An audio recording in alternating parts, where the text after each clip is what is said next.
morning. This is Penny and Tasha of Penny's 2 Cents, and we're here today again to talk to you folks. And what we're going to discuss today, Tasha, is interviewing. Interviewing. Yeah. Yeah, we're not going to talk about resumes or anything like that. We're just going to talk about what to do for the interview. And we're talking about for the employer or for the employee? We're talking about for the employee today. This is going to be really important because, of course, employees are extremely important. So today we're going to talk about the employee. Okay. So one of the first things I want to talk about, and we discussed this earlier, the importance of bringing your resume, hard copy resume, Two copies. hard copy resume, yes, to the interview. So important. One for yourself and one for the employer. And if you happen to have more people. Mm-hmm. If you know there's a panel, then find out how many and bring a copy for each one of them. I know, because so many people go, well, I don't have my resume because it's online or it's on my phone. Not a good idea. Must have hard copy, right? Yes. Okay. So, the second thing is you need to know where you're going. Exactly. What's the address? Do you know how to get there? Right. Do you know how to get there? Do you know what the address is? Now, the address for the interview and the address for the company where you're going to be could be completely different. So you've got to check out both, right, Tasha? Yes. And if you don't know where to go, I mean, if you, sometimes the interview, it's not at the same place where you're actually going to be working. So do you know that ahead of time? Can you get to both of them? Yeah, so can you get to them? Do you have a car or a vehicle to get there, or do you need public transportation? If you need public transportation, you've got to make sure that the bus actually goes there. Yes. Okay. And the timing. Make sure you can get there on time for your interview. And early is always better than being there late. And timing is everything. So say your interview is at 10 o'clock in the morning, great, but the job actually starts at 7:30 in the morning. So how much time do you need to arrive on time at 7:30 or earlier? And does the bus leave actually at that time? Exactly. Right? Okay. Exactly. All right. Now, Tasha, I've experienced where an employee says, "Oh no, I don't need public transportation. My sister's going to drive me every day to work." What do you have to say about that? Well, I say that you cannot rely on other people to be consistent. It's important that you can get to your job, you can get to the interview and somebody can bring you. That's fine. Mm-hmm. But can you get to the job every day that you're supposed to be there and on time? Something might happen with a family member or a friend that they might get sick, or they might have a job. Their schedule changed some kind of way that's going to interfere with yours. So you don't want to be depending on that. Yeah, and what I have found throughout the years is when somebody goes, well, my sister also works there, so she's going to take me every day. Well, what we found is if the sister is sick, 2 people are off. Yeah. So the employer, many employers are very, very specific, must have your own reliable transportation. So they're really saying you can't come with a buddy or a friend. You either have to have your own transportation or a bus line or something like that. Yes, I mean, carpools are great, but you must have a way of a backup plan. Mm-hmm. You must have a backup plan. Totally agree. Okay, so now you've got the 2 resumes or more resumes, as you know. You know you can get to the job on time because you've got transportation to get there. So now how am I going to dress for this interview? Yes. What am I going to wear to the interview? It's always good to dress according to the job.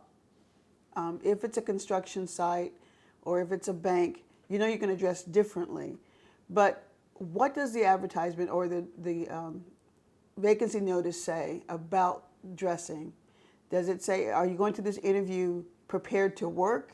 What does it say in your notice?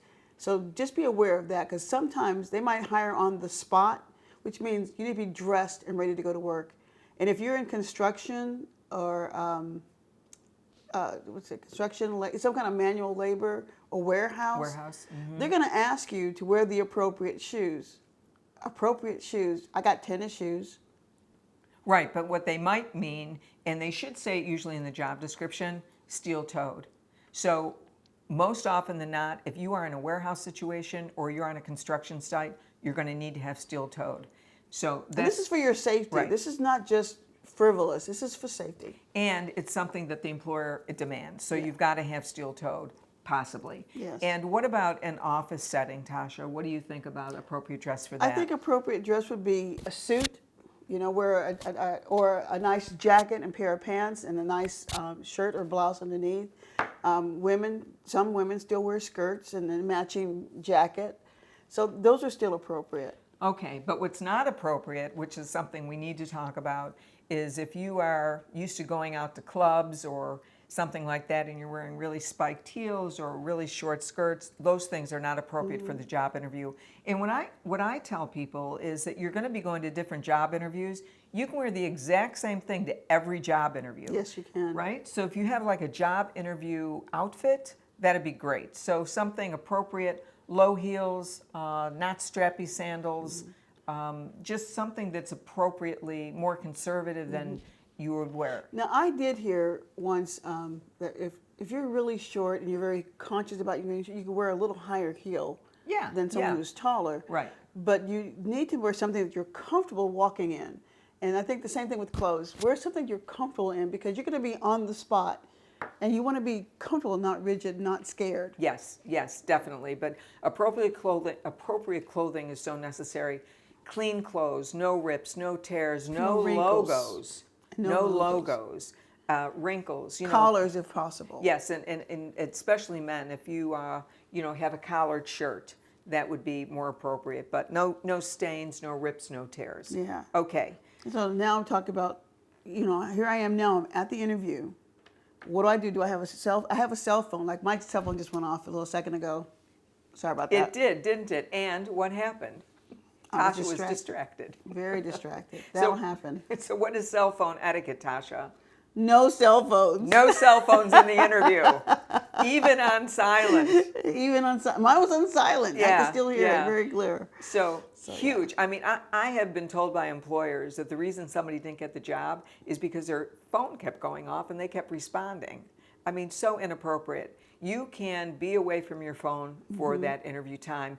If you have kids or parents or somebody, let them know. Just let everybody know that you're going to be unavailable for a few minutes and you'll get back to them as soon as you're able. Yes, cell phone. So that's it. No cell phones. That's very, very easy. And what about, okay, so we've got the cell phone issue, we've got this dialogue going with the employer. Well, actually we introduce ourselves. What about shaking hands? Oh, shaking hands, huge deal. It is such a huge deal to shake hands. So let's do that. We're going to shake right now, correctly, appropriately. Do you see how we grasp each other? And so often with women, more than men, so don't like that at all. So what's happened to me is that I'm ready to go like this, and a man goes like this. So what do? I usually kind of comply because it's just easier. Well, what I do is that when they go to the wimpy, I grab their hand. Oh, I like that. Just go ahead and shake. That's a good one. I like that. A good handshake by a woman, really noticeable. In fact, men have said things like, "You have a great handshake." And you're like, okay. Yeah. Should I say thank you or? Yeah, you should say thank you. I don't know. I know. So anyway, handshakes are good, and it could be that somebody is sitting like behind the desk when you walk in, so you want to be the aggressor. Yeah. To extend your hand. Extend your hand. Okay, great. Yeah. How should I sit? That's the other thing. Often I've seen people sit so inappropriately. Kind of like back and taking up all this space. Don't do that. And for women, we tend to cross our legs, and if you can avoid that, just keep your knees together and your feet on the floor. And if it's a tall chair, you might want to lean forward a little bit so your feet will stay on the floor. Definitely. But, So but that would be good. sit up straight. Don't lean over or whatever, anything like that. Yeah, and I think that your posture and everything is going to be extremely important. Should I ask questions? So there's always a part in the interview where the interviewer will say, Do you have any questions for me? Okay, well, let me let you know this right now. They say there are no stupid questions, but they lie. There are some stupid questions. So what do so what do you do? It's like you've got to do research. Well, give us an example of a stupid question. Well, I'm going to work for Coca-Cola. I want to get a job with Coca-Cola, for example, and I go in and I say, are you guys worldwide? Well, you should know that they are. And that just shows you don't know anything about the company, right? Right? Oh, well, so that brings up the other point. Before you go to interview for any company, you need to look them up online and find out what they do. I mean, in today's age with the computer and the internet, Oh my gosh, you can find all kinds of stuff. there from is no companies. reason not to know what a company does. And they will appreciate that in the interview because they're seeing probably dozens of people. And if you don't know what they do, that's going to be a serious problem. And if you haven't researched what you're applying for, then that gives them a little cause for pause because it's like, well, why are they applying for this job? Do they understand what this job is about? Do you understand what our company is about? Because you're not there interviewing to get you money. I mean, yes, you are, but you're really there to help a company progress. Yeah, they want to hire you. They want to succeed. They want to succeed and they want to hire you. So you can ask questions like, let's say you were going for an administrative assistant job, and you've read the job description, so you really know what's in the job description. And you might say, I've read the job description, I understand very well what's in the job description, but please can you let me know what else you would expect of me? Yes, that's a good question. What else is expected? Right. Is there anything that's not on this list that I could do? I'm open to anything, but yeah, and then you'll know. And then you'll absolutely know. And you can double check the hours. You can double check throughout the day. You can make sure, I just wanted to double check. It's from 8 o'clock till 5 o'clock. Is that correct?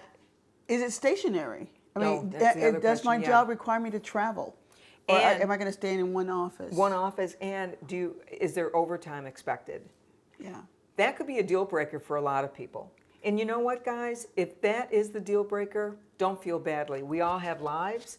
If it's mandatory overtime, you need to know this up front because you don't want to accept a position and then, they say, well, Penny, you're going to have to stay late tomorrow until 6, and you're like, where did that come from?